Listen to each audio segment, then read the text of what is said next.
पर इसका मतलब ये नहीं है कि भाजपा वाले नहीं। दूसरी बात, मैं आपसे असहमत हूँ।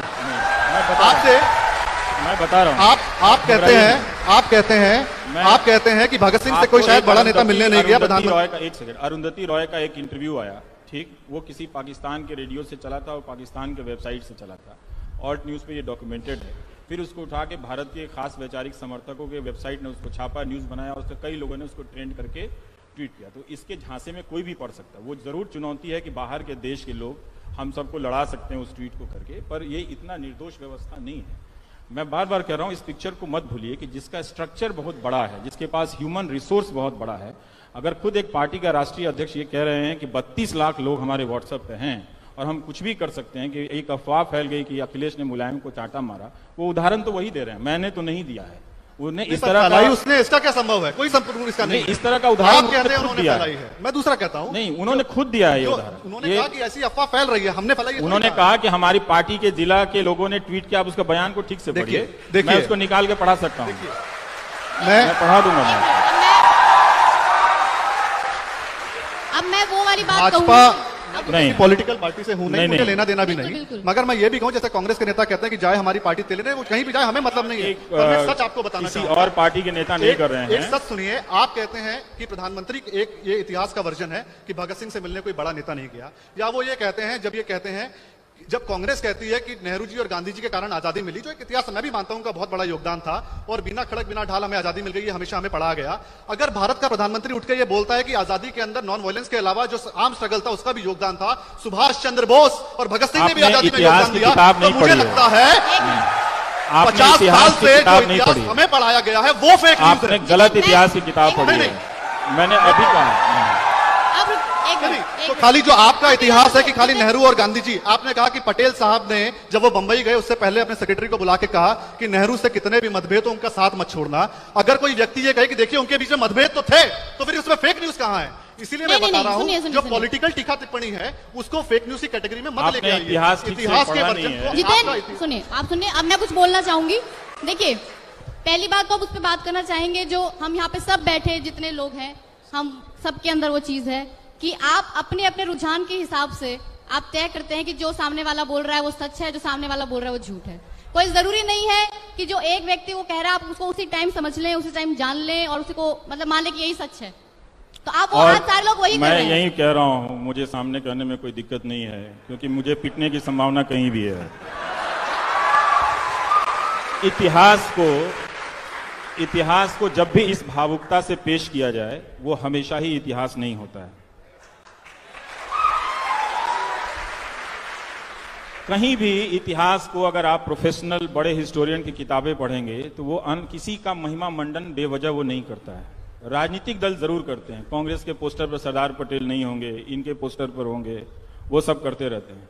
लेकिन जो इतिहास की प्रोफेशनल ट्रेनिंग है उसमें खुद ही इतना कंपटीशन है कि एक मैंने जैसे कहा कि सरदार बोस पे ही कई किताबें, राइट लेफ्ट हर तरह के इतिहास के लोगों को लिखे हुए, जिन लोगों ने सरदार भगत सिंह की जेल डायरी और किताबों का संकलन किया है वो और भी लोग थे, मतलब उनका वो कुछ और भी लोग उनसे कहा जा सकता है। तो सरदार भगत सिंह हर जगह हैं, कम्युनिस्ट पार्टी में भी हैं, आरएसएस में भी हैं, कांग्रेस में भी हैं, वो सब जगह हैं।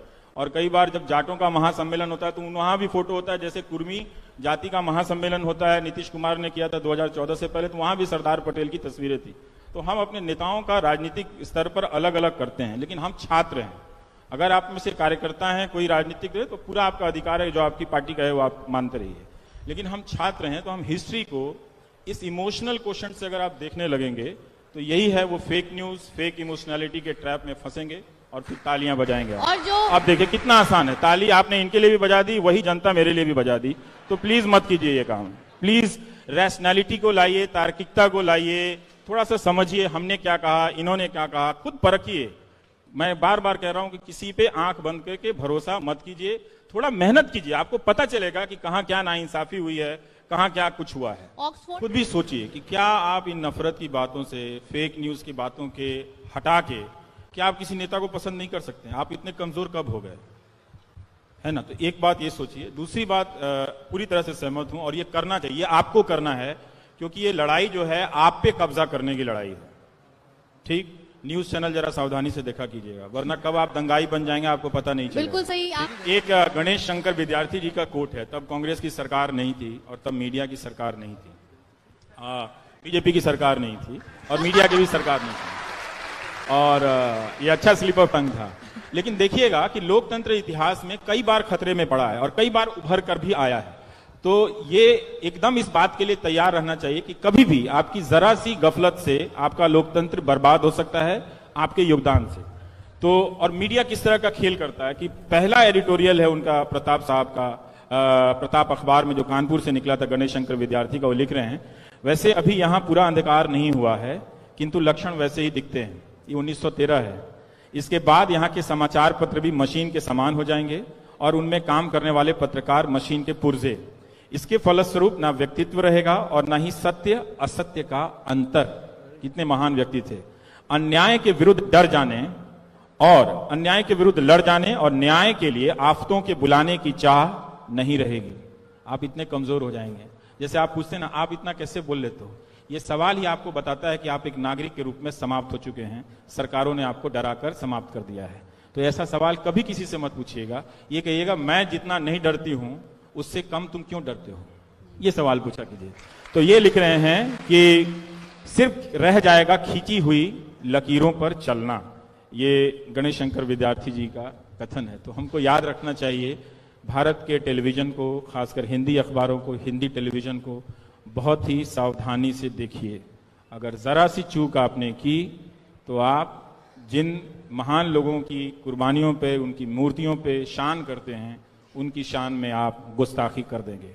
हम पढ़ रहे हैं। मीडिया ने ही सिखाया कि किससे आपको सवाल नहीं करना है। मीडिया ने ही बहुत सारी खबरें गायब कर दी। तो जो नो न्यूज है वो भी एक तरह का फेक न्यूज है कि अगर आप असली चीजें ना जान के कुछ और चीजें जान रही हैं या आपको बताया जा रहा है। आप हिंदी अखबारों को देखिए, पढ़िए ध्यान से। बहुत एक से एक काबिल पत्रकार हैं, मतलब इतने धुरंधर हैं कि पसीने छुड़ा दें नेताओं के और सरकारों के, लेकिन उन सब के हाथ बांध दिए गए। वो सब मिलते हैं तो ऐसी तड़प है, उनकी तड़प को मैं थोड़ा सा जी लेता हूं ज्यादा, पर अगर आप उनका साथ देंगे तो यही पत्रकार बदल देंगे आपके लोकतंत्र को। नेताओं में बहुत क्षमता होती है। हमारा न्यूज चैनल खासकर और मीडिया, मैं बहुत जिम्मेदारी से कह रहा हूं, जो मुझे पिछले 4 साल में दिखा है और उसके पहले जिस तरह से उसमें गिरावट आ रही थी, वो बहुत होशो हवास में सोच समझ के भारत के इस अर्जित लोकतंत्र को, जिसको पाने के लिए लोगों ने काला पानी की सजा भुगती, उसको बर्बाद कर रहा है। ये बात मैं ताली बजवाने के लिए नहीं कह रहा हूं, ताली मत बजाइएगा। आपके अखबारों के संपादक, आपके पत्रकार, उनके मालिकान, ये सब मिलकर इस लोकतंत्र को बर्बाद करने में लगे हुए हैं। अगर आप बतौर नागरिक नहीं उठकर खड़े हुए, इस झूठ से नहीं लड़ पाए, लड़ाई आपकी है कि क्या आप इस झूठ से लड़ पाएंगे, और हारना आपकी नियति है, तो आप इस नियति को बदल पाएंगे। 150 साल पहले किसी ने सोचा था कि हम नियति को बदल पाएंगे, लेकिन लंबी लड़ाई थी तो बदली थी। तो ये बहुत जरूरी है कि आप इन न्यूज चैनलों की हरकतों को समझें, इनके जो स्लोगन्स हैं, किस तरह से हिंदू मुस्लिम नफरत की बातें हो रही हैं। क्या आपने यही हिंदुस्तान चाहा था? वो तो जो हो गया 1947 में, वो क्या आपको 2019 में फिर से चाहिए? क्यों चाहिए? और फिर जो सचिवालय के बाहर प्रदर्शन कर रहे हैं नौकरी वाले, उनको क्या चाहिए? उनको तो नौकरी चाहिए ना। तो अपने सवालों को मत बदलने दीजिए, मत भटकने दीजिए। तो मैं जिम्मेदारी से कहता हूं कि हिंदी न्यूज चैनल आपको बर्बाद कर रहे हैं। सबसे पहले आपको दंगाई बना रहे हैं। अंग्रेजी भी आ गए उसमें, और अंग्रेजी भी आ गया है, पर तो मैं हिंदी का हूं तो अंग्रेजी मैं भी है। उसकी खबर ज्यादा रखता हूं। पर आप अंग्रेजी से भी, और ये बात कोई लाग लपेट का नहीं है। आप अगर जरा सतर्क हो जाएंगे तो यही सब चीज अच्छा हो जाएगा। और आपके नेताओं में बहुत संभावना है कुछ नया और बड़ा कर देने के लिए। उनके पास लाखों की संख्या में सरकारी कर्मचारी हैं। तो आप अपना सही डिमांड जरा सा बड़ा कीजिए। इन भावनात्मक मुद्दों को छोड़िए। शर्म आनी चाहिए कि एक फिल्म पे, पद्मावत पे, इस देश में 3-3, 4-4 हफ्ते चर्चा हुई है और लड़के लाठी खा जाते हैं यहाँ पे नौकरियों के लिए, उसकी एक तस्वीर टीवी पे नहीं चलती है। अगर ऐसा भारत, अगर ऐसा मीडिया आपको चाहिए, आपको मुबारक। मैं आपको बोल के जा रहा हूं, आपने अपने गर्दिश के दिन तय कर रखे हैं। शायद उसका बुलावा जो है वो आप और तेजी से चाहते हैं कि वो और जल्दी आ जाए, ताकि हम बर्बादी जो है, जिसकी हमने चाह की थी, हम ओढ़ लें। अब हमको जाने दीजिए जी।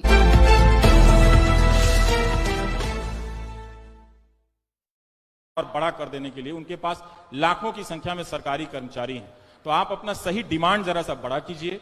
इन भावनात्मक मुद्दों को छोड़िए। शर्म आनी चाहिए कि एक फिल्म पे, पद्मावत पे इस देश में 3-3, 4-4 हफ्ते चर्चा हुई है और लड़के लाठी खा जाते हैं यहाँ पे नौकरियों के लिए, उसकी एक तस्वीर टीवी पे नहीं चलती है।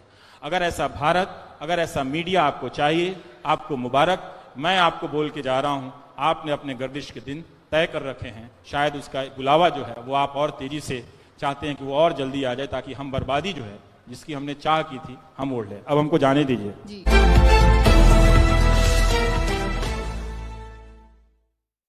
पर इसका मतलब ये नहीं है कि भाजपा वाले नहीं। दूसरी बात, मैं आपसे असहमत हूं। मैं बता रहा हूं। आप कहते हैं कि भगत सिंह से कोई शायद बड़ा नेता मिलने नहीं गया। प्रधानमंत्री एक सेकंड, अरुंधति रॉय का एक इंटरव्यू आया, ठीक, वो किसी पाकिस्तान के रेडियो से चला था और पाकिस्तान के वेबसाइट से चला था, ऑल्ट न्यूज पे ये डॉक्यूमेंटेड है। फिर उसको उठा के भारत के खास वैचारिक समर्थकों के वेबसाइट ने उसको छापा, न्यूज बनाया, और उसके कई लोगों ने उसको ट्रेंड करके ट्वीट किया। तो इसके झांसे में कोई भी पढ़ सकता है। वो जरूर चुनौती है कि बाहर के देश के लोग हम सबको लड़ा सकते हैं उस ट्वीट को करके, पर ये इतना निर्दोष व्यवस्था नहीं है। मैं बार बार कह रहा हूं, इस पिक्चर को मत भूलिए कि जिसका स्ट्रक्चर बहुत बड़ा है, जिसके पास ह्यूमन रिसोर्स बहुत बड़ा है। अगर खुद एक पार्टी का राष्ट्रीय अध्यक्ष ये कह रहे हैं कि 32 लाख लोग हमारे व्हाट्सएप पे हैं और हम कुछ भी कर सकते हैं, कि एक अफवाह फैल गई कि अखिलेश ने मुलायम को चांटा मारा, वो उदाहरण तो वही दे रहे हैं, मैंने तो नहीं दिया है। उन्हें इस तरह का, उसने इसका क्या संभव है? कोई संभव इसका नहीं, इस तरह का उदाहरण उन्होंने फैलाई है। मैं दूसरा कहता हूं, नहीं, उन्होंने खुद दिया है ये उदाहरण। उन्होंने कहा कि ऐसी अफवाह फैल रही है, हमने फैलाई। उन्होंने कहा कि हमारी पार्टी के जिला के लोगों ने ट्वीट किया। आप उसका बयान को ठीक से पढ़िए, मैं उसको निकाल के पढ़ा सकता हूं, मैं पढ़ा दूंगा। अब मैं वो वाली बात भाजपा नहीं, पॉलिटिकल पार्टी से हूं नहीं, मुझे लेना देना भी बिल्कुल, नहीं, बिल्कुल। मगर मैं ये भी कहूं, जैसे कांग्रेस के नेता कहते हैं कि जाए हमारी पार्टी तेले रहे, वो कहीं भी जाए, हमें मतलब नहीं है। मैं सच आपको बताना किसी और पार्टी के नेता नहीं कर रहे हैं। एक सच सुनिए, आप कहते हैं कि प्रधानमंत्री एक ये इतिहास का वर्जन है कि भगत सिंह से मिलने कोई बड़ा नेता नहीं गया, या वो ये कहते हैं, जब कांग्रेस कहती है कि नेहरू जी और गांधी जी के कारण आजादी मिली, जो एक इतिहास मैं भी मानता हूं का बहुत बड़ा योगदान था, और बिना खड़क बिना ढाल हमें आजादी मिल गई, ये हमेशा हमें पढ़ा गया। अगर भारत का प्रधानमंत्री उठ के ये बोलता है कि आजादी के अंदर नॉन वायलेंस के अलावा जो आर्म स्ट्रगल था उसका भी योगदान था, सुभाष चंद्र बोस और भगत सिंह ने भी आजादी में योगदान दिया, तो मुझे लगता है 50 साल से जो इतिहास हमें पढ़ाया गया है वो फेक न्यूज है। आपने गलत इतिहास की किताब पढ़ी है, मैंने अभी कहा। तो खाली जो आपका इतिहास है कि खाली नेहरू और गांधी जी, आपने कहा कि पटेल साहब ने जब वो बंबई गए उससे पहले अपने सेक्रेटरी को बुला के कहा कि नेहरू से कितने भी मतभेद हो उनका साथ मत छोड़ना। अगर कोई व्यक्ति ये कहे कि देखिए उनके बीच में मतभेद तो थे, तो फिर उसमें फेक न्यूज कहां है? इसीलिए मैं बता रहा हूं, जो पॉलिटिकल टीका टिप्पणी है उसको फेक न्यूज की कैटेगरी में मत लेके आइए। इतिहास के वर्जन को सुनिए, आप सुनिए। अब मैं कुछ बोलना चाहूंगी। देखिए, पहली बात तो आप उस पर बात करना चाहेंगे, जो हम यहाँ पे सब बैठे जितने लोग हैं, हम सबके अंदर वो चीज है कि आप अपने अपने रुझान के हिसाब से आप तय करते हैं कि जो सामने वाला बोल रहा है वो सच है, जो सामने वाला बोल रहा है वो झूठ है।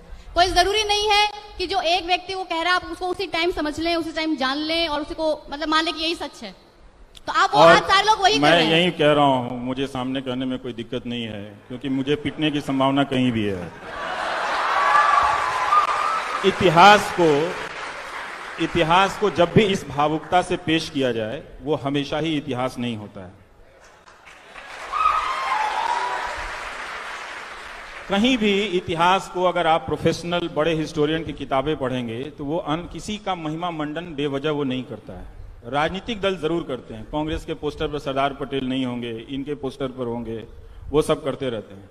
लेकिन जो इतिहास की प्रोफेशनल ट्रेनिंग है उसमें खुद ही इतना कंपटीशन है कि एक मैंने जैसे कहा कि सरदार बोस पे ही कई किताबें, राइट लेफ्ट हर तरह के इतिहास के लोगों को लिखे हुए, जिन लोगों ने सरदार भगत सिंह की जेल डायरी और किताबों का संकलन किया है वो और भी लोग थे, मतलब उनका वो कुछ और भी लोग उनसे कहा जा सकता है। तो सरदार भगत सिंह हर जगह हैं, कम्युनिस्ट पार्टी में भी हैं, आरएसएस में भी हैं, कांग्रेस में भी हैं, वो सब जगह हैं। और कई बार जब जाटों का महासम्मेलन होता है तो वहां भी फोटो होता है, जैसे कुर्मी जाति का महासम्मेलन होता है, नीतीश कुमार ने किया था 2014 से पहले, तो वहां भी सरदार पटेल की तस्वीरें थी। तो हम अपने नेताओं का राजनीतिक स्तर पर अलग अलग करते हैं, लेकिन हम छात्र हैं। अगर आप में से कार्यकर्ता हैं, कोई राजनीतिक है, तो पूरा आपका अधिकार है, जो आपकी पार्टी का है वो आप मानते रहिए। लेकिन हम छात्र हैं, तो हम हिस्ट्री को इस इमोशनल क्वेश्चन से अगर आप देखने लगेंगे तो यही है, वो फेक न्यूज, फेक इमोशनैलिटी के ट्रैप में फंसेंगे और फिर तालियां बजाएंगे। और जो अब देखिए कितना आसान है, ताली आपने इनके लिए भी बजा दी, वही जनता मेरे लिए भी बजा दी। तो प्लीज मत कीजिए ये काम, प्लीज रैशनैलिटी को लाइए, तार्किकता को लाइए, थोड़ा सा समझिए हमने क्या कहा, इन्होंने क्या कहा, खुद परखिए। मैं बार बार कह रहा हूं कि किसी पे आंख बंद करके भरोसा मत कीजिए, थोड़ा मेहनत कीजिए, आपको पता चलेगा कि कहां क्या नाइंसाफी हुई है, कहां क्या कुछ हुआ है। ऑक्सफोर्ड खुद भी सोचिए कि क्या आप इन नफरत की बातों से, फेक न्यूज की बातों के हटा के क्या आप किसी नेता को पसंद नहीं कर सकते हैं? आप इतने कमजोर कब हो गए, है ना? तो एक बात ये सोचिए। दूसरी बात, पूरी तरह से सहमत हूं और ये करना चाहिए, आपको करना है, क्योंकि ये लड़ाई जो है आप पे कब्जा करने की लड़ाई है। ठीक, न्यूज चैनल जरा सावधानी से देखा कीजिएगा, वरना कब आप दंगाई बन जाएंगे आपको पता नहीं चलेगा। बिल्कुल सही। आप एक गणेश शंकर विद्यार्थी जी का कोट है, तब कांग्रेस की सरकार नहीं थी और तब मीडिया की सरकार नहीं थी, बीजेपी की सरकार नहीं थी और मीडिया की भी सरकार नहीं थी, और ये अच्छा स्लिप ऑफ टंग था। लेकिन देखिएगा कि लोकतंत्र इतिहास में कई बार खतरे में पड़ा है और कई बार उभर कर भी आया है। तो ये एकदम इस बात के लिए तैयार रहना चाहिए कि कभी भी आपकी जरा सी गफलत से आपका लोकतंत्र बर्बाद हो सकता है, आपके योगदान से। तो और मीडिया किस तरह का खेल करता है कि पहला एडिटोरियल है उनका प्रताप साहब का, प्रताप अखबार में जो कानपुर से निकला था, गणेश शंकर विद्यार्थी का, वो लिख रहे हैं, वैसे अभी यहां पूरा अंधकार नहीं हुआ है किंतु लक्षण वैसे ही दिखते हैं। ये 1913 है। इसके बाद यहाँ के समाचार पत्र भी मशीन के समान हो जाएंगे और उनमें काम करने वाले पत्रकार मशीन के पुर्जे। इसके फलस्वरूप ना व्यक्तित्व रहेगा और ना ही सत्य असत्य का अंतर। कितने महान व्यक्ति थे। अन्याय के विरुद्ध डर जाने और अन्याय के विरुद्ध लड़ जाने और न्याय के लिए आफतों के बुलाने की चाह नहीं रहेगी। आप इतने कमजोर हो जाएंगे। जैसे आप पूछते ना, आप इतना कैसे बोल लेते हो, ये सवाल ही आपको बताता है कि आप एक नागरिक के रूप में समाप्त हो चुके हैं। सरकारों ने आपको डराकर समाप्त कर दिया है। तो ऐसा सवाल कभी किसी से मत पूछिएगा। ये कहिएगा मैं जितना नहीं डरती हूं उससे कम तुम क्यों डरते हो, ये सवाल पूछा कीजिए। तो ये लिख रहे हैं कि सिर्फ रह जाएगा खींची हुई लकीरों पर चलना। ये गणेश शंकर विद्यार्थी जी का कथन है। तो हमको याद रखना चाहिए, भारत के टेलीविजन को, खासकर हिंदी अखबारों को, हिंदी टेलीविजन को बहुत ही सावधानी से देखिए। अगर जरा सी चूक आपने की तो आप जिन महान लोगों की कुर्बानियों पे, उनकी मूर्तियों पे शान करते हैं, उनकी शान में आप गुस्ताखी कर देंगे। हम पढ़ रहे हैं। मीडिया ने ही सिखाया कि किससे आपको सवाल नहीं करना है। मीडिया ने ही बहुत सारी खबरें गायब कर दी। तो जो नो न्यूज है वो भी एक तरह का फेक न्यूज है कि अगर आप असली चीजें ना जान के कुछ और चीजें जान रही हैं या आपको बताया जा रहा है। आप हिंदी अखबारों को देखिए, पढ़िए ध्यान से, बहुत एक से एक काबिल पत्रकार हैं, मतलब इतने धुरंधर हैं कि पसीने छुड़ा दें नेताओं के और सरकारों के, लेकिन उन सब के हाथ बांध दिए गए। वो सब मिलते हैं तो ऐसी तड़प है, उनकी तड़प को मैं थोड़ा सा जी लेता हूं ज्यादा, पर अगर आप उनका साथ देंगे तो यही पत्रकार बदल देंगे आपके लोकतंत्र को। नेताओं में बहुत क्षमता होती है। हमारा न्यूज चैनल खासकर और मीडिया, मैं बहुत जिम्मेदारी से कह रहा हूं, जो मुझे पिछले 4 साल में दिखा है और उसके पहले जिस तरह से उसमें गिरावट आ रही थी, वो बहुत होशो हवास में सोच समझ के भारत के इस अर्जित लोकतंत्र को, जिसको पाने के लिए लोगों ने काला पानी की सजा भुगती, उसको बर्बाद कर रहा है। ये बात मैं ताली बजवाने के लिए नहीं कह रहा हूं, ताली मत बजाइएगा। आपके अखबारों के संपादक, आपके पत्रकार, उनके मालिकान, ये सब मिलकर इस लोकतंत्र को बर्बाद करने में लगे हुए हैं। अगर आप बतौर नागरिक नहीं उठकर खड़े हुए, इस झूठ से नहीं लड़ पाए, लड़ाई आपकी है कि क्या आप इस झूठ से लड़ पाएंगे, और हारना आपकी नियति है, तो आप इस नियति को बदल पाएंगे। 150 साल पहले किसी ने सोचा था कि हम नियति को बदल पाएंगे, लेकिन लंबी लड़ाई थी तो बदली थी। तो ये बहुत जरूरी है कि आप इन न्यूज चैनलों की हरकतों को समझें, इनके जो स्लोगन्स हैं, किस तरह से हिंदू मुस्लिम नफरत की बातें हो रही हैं। क्या आपने यही हिंदुस्तान चाहा था? वो तो जो हो गया 1947 में, वो क्या आपको 2019 में फिर से चाहिए? क्यों चाहिए? और फिर जो सचिवालय के बाहर प्रदर्शन कर रहे हैं नौकरी वाले, उनको क्या चाहिए? उनको तो नौकरी चाहिए ना। तो अपने सवालों को मत बदलने दीजिए, मत भटकने दीजिए। तो मैं जिम्मेदारी से कहता हूं कि हिंदी न्यूज चैनल आपको बर्बाद कर रहे हैं। सबसे पहले आपको दंगाई बना रहे हैं। अंग्रेजी भी आ गए उसमें, और अंग्रेजी भी आ गया, पर तो मैं अभी हिंदी का हूं तो मैं अंग्रेजी उसकी खबर ज्यादा रखता हूं। पर आप अंग्रेजी से भी, और ये बात कोई लाग लपेट का नहीं है। आप अगर जरा सतर्क हो जाएंगे तो यही सब चीज अच्छा हो जाएगा। और आपके नेताओं में बहुत संभावना है कुछ नया और बड़ा कर देने के लिए। उनके पास लाखों की संख्या में सरकारी कर्मचारी हैं। तो आप अपना सही डिमांड जरा सा बड़ा कीजिए। इन भावनात्मक मुद्दों को छोड़िए। शर्म आनी चाहिए कि एक फिल्म पे, पद्मावत पे, इस देश में 3-3, 4-4 हफ्ते चर्चा हुई है और लड़के लाठी खा जाते हैं यहाँ पे नौकरियों के लिए, उसकी एक तस्वीर टीवी पे नहीं चलती है। अगर ऐसा भारत, अगर ऐसा मीडिया आपको चाहिए, आपको मुबारक। मैं आपको बोल के जा रहा हूं, आपने अपने गर्दिश के दिन तय कर रखे हैं। शायद उसका बुलावा जो है वो आप और तेजी से चाहते हैं कि वो और जल्दी आ जाए, ताकि हम बर्बादी जो है जिसकी हमने चाह की थी हम ओढ़ लें। अब हमको जाने दीजिए। जी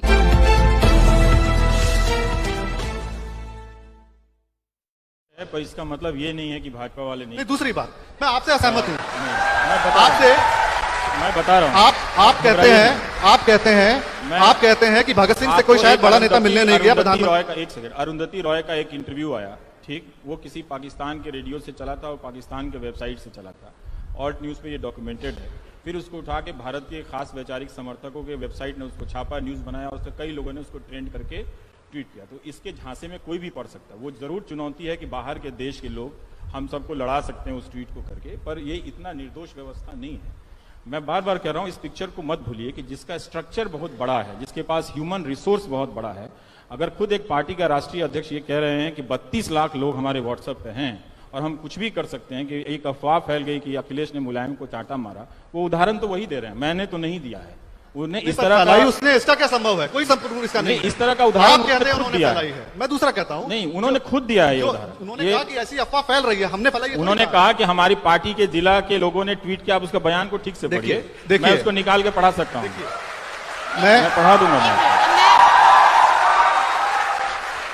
अब मैं वो वाली बात भाजपा नहीं, पॉलिटिकल पार्टी से हूं, नहीं, मुझे लेना देना भी बिल्कुल, नहीं, बिल्कुल। मगर मैं ये भी कहूं, जैसे कांग्रेस के नेता कहते हैं कि जाए हमारी पार्टी तेले, वो कहीं भी जाए हमें मतलब नहीं है। मैं सच आपको बताना किसी और पार्टी के नेता नहीं कर रहे हैं। एक सच सुनिए, आप कहते हैं कि प्रधानमंत्री एक ये इतिहास का वर्जन है कि भगत सिंह से मिलने कोई बड़ा नेता नहीं गया, या वो ये कहते हैं, जब ये कहते हैं, जब कांग्रेस कहती है कि नेहरू जी और गांधी जी के कारण आजादी मिली, जो एक इतिहास मैं भी मानता हूं का बहुत बड़ा योगदान था, और बिना खड़क बिना ढाल हमें आजादी मिल गई, ये हमेशा हमें पढ़ा गया। अगर भारत का प्रधानमंत्री उठ के ये बोलता है कि आजादी के अंदर नॉन वायलेंस के अलावा जो आर्म स्ट्रगल था उसका भी योगदान था, सुभाष चंद्र बोस और भगत सिंह ने भी आजादी में योगदान दिया, तो मुझे लगता है 50 साल से जो इतिहास हमें पढ़ाया गया है वो फेक न्यूज है। आपने गलत इतिहास की किताब पढ़ी है, मैंने अभी कहा। तो खाली जो आपका इतिहास है कि खाली नेहरू और गांधी जी, आपने कहा कि पटेल साहब ने जब वो बंबई गए उससे पहले अपने सेक्रेटरी को बुला के कहा कि नेहरू से कितने भी मतभेद हो उनका साथ मत छोड़ना। अगर कोई व्यक्ति ये कहे कि देखिए उनके बीच में मतभेद तो थे, तो फिर उसमें फेक न्यूज कहां है? इसीलिए मैं बता रहा हूं, जो पॉलिटिकल टीका टिप्पणी है उसको फेक न्यूज की कैटेगरी में मत लेके आइए। इतिहास के वर्जन को जितेंद्र सुनिए, आप सुनिए, अब मैं कुछ बोलना चाहूंगी। देखिए, पहली बात तो आप उस पर बात करना चाहेंगे, जो हम यहाँ पे सब बैठे जितने लोग हैं, हम सबके अंदर वो चीज है कि आप अपने अपने रुझान के हिसाब से आप तय करते हैं कि जो सामने वाला बोल रहा है वो सच है, जो सामने वाला बोल रहा है वो झूठ है। कोई जरूरी नहीं है कि जो एक व्यक्ति वो कह रहा है आप उसको उसी टाइम समझ लें, उसी टाइम जान लें और उसी को मतलब मान लें कि यही सच है। तो आप वो आज सारे लोग वही कर रहे हैं। मैं यही कह रहा हूं, मुझे सामने कहने में कोई दिक्कत नहीं है, क्योंकि मुझे पिटने की संभावना कहीं भी है। इतिहास को जब भी इस भावुकता से पेश किया जाए, वो हमेशा ही इतिहास नहीं होता है। कहीं भी इतिहास को अगर आप प्रोफेशनल बड़े हिस्टोरियन की किताबें पढ़ेंगे तो वो किसी का महिमा मंडन बेवजह वो नहीं करता है। राजनीतिक दल जरूर करते हैं, कांग्रेस के पोस्टर पर सरदार पटेल नहीं होंगे, इनके पोस्टर पर होंगे, वो सब करते रहते हैं। लेकिन जो इतिहास की प्रोफेशनल ट्रेनिंग है उसमें खुद ही इतना कंपटीशन है कि एक मैंने जैसे कहा कि सरदार बोस पे ही कई किताबें, राइट लेफ्ट हर तरह के इतिहास के लोगों को लिखे हुए, जिन लोगों ने सरदार भगत सिंह की जेल डायरी और किताबों का संकलन किया है वो और भी लोग थे, मतलब उनका वो कुछ और भी लोग उनसे कहा जा सकता है। तो सरदार भगत सिंह हर जगह हैं, कम्युनिस्ट पार्टी में भी हैं, आरएसएस में भी हैं, कांग्रेस में भी हैं, वो सब जगह हैं। और कई बार जब जाटों का महासम्मेलन होता है तो वहां भी फोटो होता है, जैसे कुर्मी जाति का महासम्मेलन होता है, नीतीश कुमार ने किया था 2014 से पहले, तो वहां भी सरदार पटेल की तस्वीरें थी। तो हम अपने नेताओं का राजनीतिक स्तर पर अलग अलग करते हैं, लेकिन हम छात्र हैं। अगर आप में से कार्यकर्ता हैं, कोई राजनीतिक है, तो पूरा आपका अधिकार है, जो आपकी पार्टी का है वो आप मानते रहिए। लेकिन हम छात्र हैं तो हम हिस्ट्री को इस इमोशनल क्वेश्चन से अगर आप देखने लगेंगे तो यही है, वो फेक न्यूज, फेक इमोशनैलिटी के ट्रैप में फंसेंगे और फिर तालियां बजाएंगे। और जो आप देखिए कितना आसान है, ताली आपने इनके लिए भी बजा दी, वही जनता मेरे लिए भी बजा दी। तो प्लीज मत कीजिए ये काम, प्लीज रैशनैलिटी को लाइए, तार्किकता को लाइए, थोड़ा सा समझिए हमने क्या कहा, इन्होंने क्या कहा, खुद परखिए। मैं बार बार कह रहा हूं कि किसी पे आंख बंद करके भरोसा मत कीजिए, थोड़ा मेहनत कीजिए, आपको पता चलेगा कि कहां क्या नाइंसाफी हुई है, कहां क्या कुछ हुआ है। खुद भी सोचिए कि क्या आप इन नफरत की बातों से, फेक न्यूज की बातों के हटा के क्या आप किसी नेता को पसंद नहीं कर सकते? आप इतने कमजोर कब हो गए, है ना? तो एक बात ये सोचिए। दूसरी बात, पूरी तरह से सहमत हूं और ये करना चाहिए, आपको करना है, क्योंकि ये लड़ाई जो है आप पे कब्जा करने की लड़ाई है। ठीक, न्यूज चैनल जरा सावधानी से देखा कीजिएगा, वरना कब आप दंगाई बन जाएंगे आपको पता नहीं चलेगा। बिल्कुल सही। आप एक गणेश शंकर विद्यार्थी जी का कोट है, तब कांग्रेस की सरकार नहीं थी और तब मीडिया की सरकार नहीं थी, बीजेपी की सरकार नहीं थी और मीडिया की भी सरकार नहीं थी, और ये अच्छा स्लिप ऑफ टंग था। लेकिन देखिएगा कि लोकतंत्र इतिहास में कई बार खतरे में पड़ा है और कई बार उभर कर भी आया है। तो ये एकदम इस बात के लिए तैयार रहना चाहिए कि कभी भी आपकी जरा सी गफलत से आपका लोकतंत्र बर्बाद हो सकता है, आपके योगदान से। तो और मीडिया किस तरह का खेल करता है कि पहला एडिटोरियल है उनका प्रताप साहब का, प्रताप अखबार में जो कानपुर से निकला था, गणेश शंकर विद्यार्थी का, वो लिख रहे हैं वैसे अभी यहां पूरा अंधकार नहीं हुआ है किंतु लक्षण वैसे ही दिखते हैं। ये 1913 है। इसके बाद यहाँ के समाचार पत्र भी मशीन के समान हो जाएंगे और उनमें काम करने वाले पत्रकार मशीन के पुर्जे। इसके फलस्वरूप ना व्यक्तित्व रहेगा और ना ही सत्य असत्य का अंतर। कितने महान व्यक्ति थे। अन्याय के विरुद्ध डर जाने और अन्याय के विरुद्ध लड़ जाने और न्याय के लिए आफतों के बुलाने की चाह नहीं रहेगी। आप इतने कमजोर हो जाएंगे। जैसे आप पूछते ना, आप इतना कैसे बोल लेते हो, ये सवाल ही आपको बताता है कि आप एक नागरिक के रूप में समाप्त हो चुके हैं। सरकारों ने आपको डराकर समाप्त कर दिया है। तो ऐसा सवाल कभी किसी से मत पूछिएगा। ये कहिएगा मैं जितना नहीं डरती हूं उससे कम तुम क्यों डरते हो, ये सवाल पूछा कीजिए। तो ये लिख रहे हैं कि सिर्फ रह जाएगा खींची हुई लकीरों पर चलना। ये गणेश शंकर विद्यार्थी जी का कथन है। तो हमको याद रखना चाहिए, भारत के टेलीविजन को, खासकर हिंदी अखबारों को, हिंदी टेलीविजन को बहुत ही सावधानी से देखिए। अगर जरा सी चूक आपने की तो आप जिन महान लोगों की कुर्बानियों पे, उनकी मूर्तियों पे शान करते हैं, उनकी शान में आप गुस्ताखी कर देंगे। हम पढ़ रहे हैं। मीडिया ने ही सिखाया कि किससे आपको सवाल नहीं करना है। मीडिया ने ही बहुत सारी खबरें गायब कर दी। तो जो नो न्यूज है वो भी एक तरह का फेक न्यूज है कि अगर आप असली चीजें ना जान के कुछ और चीजें जान रही हैं या आपको बताया जा रहा है। आप हिंदी अखबारों को देखिए, पढ़िए ध्यान से। बहुत एक से एक काबिल पत्रकार हैं, मतलब इतने धुरंधर हैं कि पसीने छुड़ा दें नेताओं के और सरकारों के, लेकिन उन सब के हाथ बांध दिए गए। वो सब मिलते हैं तो ऐसी तड़प है, उनकी तड़प को मैं थोड़ा सा जी लेता हूं ज्यादा। पर अगर आप उनका साथ देंगे तो यही पत्रकार बदल देंगे आपके लोकतंत्र को। नेताओं में बहुत क्षमता होती है। हमारा न्यूज चैनल खासकर और मीडिया, मैं बहुत जिम्मेदारी से कह रहा हूं, जो मुझे पिछले 4 साल में दिखा है और उसके पहले जिस तरह से उसमें गिरावट आ रही थी, वो बहुत होशो हवास में सोच समझ के भारत के इस अर्जित लोकतंत्र को, जिसको पाने के लिए लोगों ने काला पानी की सजा भुगती, उसको बर्बाद कर रहा है। ये बात मैं ताली बजवाने के लिए नहीं कह रहा हूं, ताली मत बजाइएगा।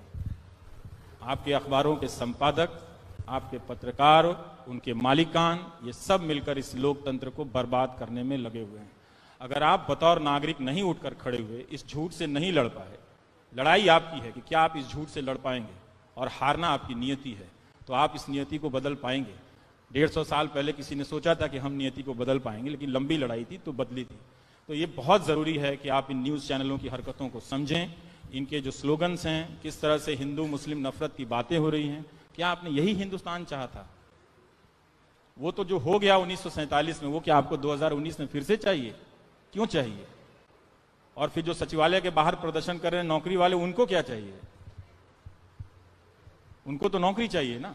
तो अपने सवालों को मत बदलने दीजिए, मत भटकने दीजिए। तो मैं जिम्मेदारी से कहता हूं कि हिंदी न्यूज चैनल आपको बर्बाद कर रहे हैं। सबसे पहले आपको दंगाई बना रहे हैं। अंग्रेजी भी आ गए उसमें, और अंग्रेजी भी आ गया है, पर तो मैं अभी हिंदी का हूं तो अंग्रेजी मैं भी है। उसकी खबर ज्यादा रखता हूं।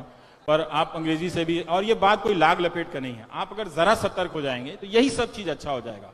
और आपके नेताओं में बहुत संभावना है कुछ नया और बड़ा कर देने के लिए। उनके पास लाखों की संख्या में सरकारी कर्मचारी हैं। तो आप अपना सही डिमांड जरा सा बड़ा कीजिए। इन भावनात्मक मुद्दों को छोड़िए। शर्म आनी चाहिए कि एक फिल्म पे, पद्मावत पे, इस देश में 3-3, 4-4 हफ्ते चर्चा हुई है और लड़के लाठी खा जाते हैं यहाँ पे नौकरियों के लिए, उसकी एक तस्वीर टीवी पे नहीं चलती है। अगर ऐसा भारत, अगर ऐसा मीडिया आपको चाहिए, आपको मुबारक। मैं आपको बोल के जा रहा हूं, आपने अपने गर्दिश के दिन तय कर रखे हैं। शायद उसका बुलावा जो है वो आप और तेजी से चाहते हैं कि वो और जल्दी आ जाए, ताकि हम बर्बादी जो है, जिसकी हमने चाह की थी, हम ओढ़ लें। अब हमको जाने दीजिए जी।